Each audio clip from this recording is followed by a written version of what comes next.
Je m'appelle Marguerite Gilbert, je suis ivoirien originaire de l'ouest de la Côte d'Ivoire. Quand j'étais jeune, je suis venu pour la première fois à Abidjan pour chercher du travail et après 3 ans, Dieu m'a convaincu de revenir au village pour pouvoir travailler la terre et j'étais convaincu qu'en travaillant la terre, je vais réussir.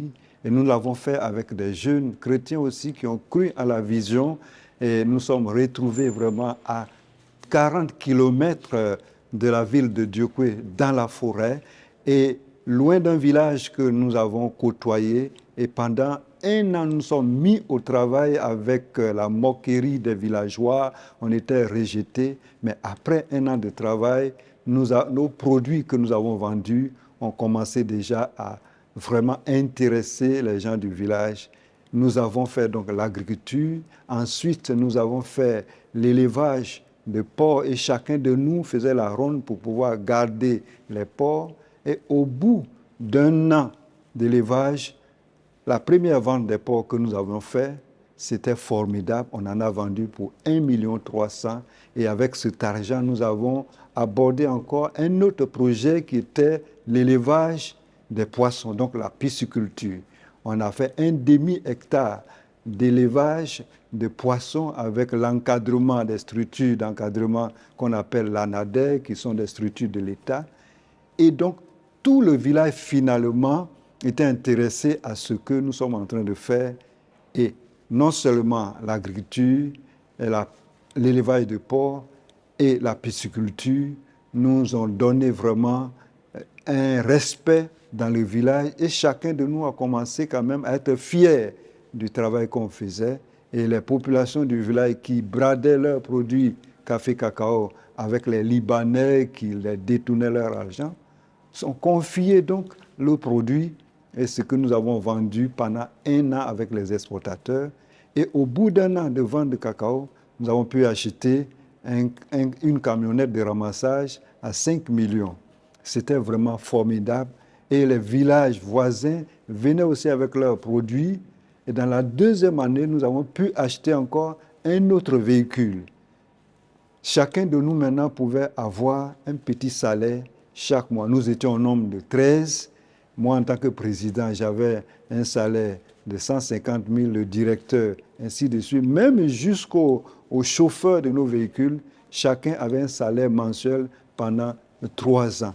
Nous avions une année commercialisé près de 900 tonnes de cacao et le chiffre d'affaires avoisinait presque 800 à 900 millions de francs CFA.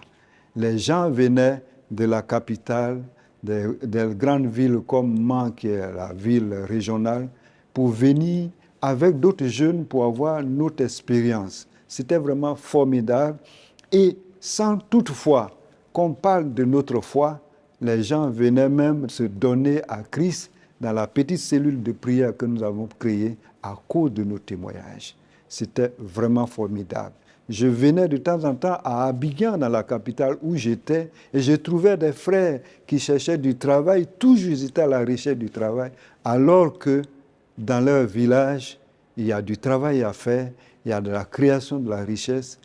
Et c'est ainsi qu'une année, je me suis retrouvé avec mon exportateur qui a été grugé par des Libanais qui lui ont pris près de 900 millions et qui a décidé de me donner un financement considérable à cause de la confiance. Mais avec l'appel de Dieu, j'étais obligé de pouvoir organiser une assemblée générale pour laisser la coopérative à un aîné. Enfin, je pensais que c'est lui qui était capable, alors qu'il y avait d'autres jeunes, mais vraiment par la chair. J'ai même aidé à ce qu'il soit le président.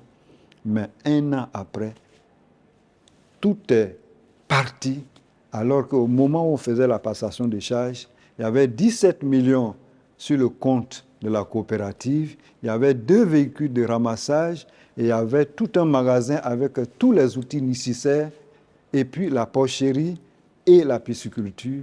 Mais après 1 an de gestion, il avait tout ruiné. Pourquoi?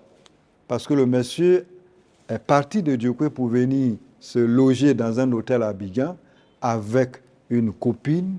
Et pendant près de 3 mois, il était à Abidjan, alors que quand je l'appelais de temps en temps pour avoir les informations sur la coopérative, puisque moi j'étais venu maintenant à Abidjan pour servir Dieu, il me disait oui, ça va très bien. Cette semaine même, nous avons fait au moins un voyage à San Pedro et les bénéfices sont formidables. Jusqu'à ce qu'un jour, un dimanche matin, une dame m'appelle au téléphone. Pour dire, c'est vous, M. Gilbert? Oui. Elle se présente, elle dit qu'elle est la copine de cet homme et que ce monsieur qui est aussi un parent, si je ne venais pas rapidement, j'allais apprendre que mon parent est mort. Je me dépêche, je vais. Le monsieur est dans le coma. J'étais obligé de le prendre pour l'envoyer au CHU de Treichville. Et c'est là qu'il va demander pardon pendant qu'il était presque dans le coma. Il dit vraiment, je sais que j'ai mal fait. Et vraiment, j'étais menti. Et c'était déjà tard. Tout était ruiné. Et c'est pour dire, la gestion d'une entreprise, il faut toujours une prise de conscience, il faut toujours aussi l'intégrité sur tout pour pouvoir, à partir de zéro, développer, créer et pouvoir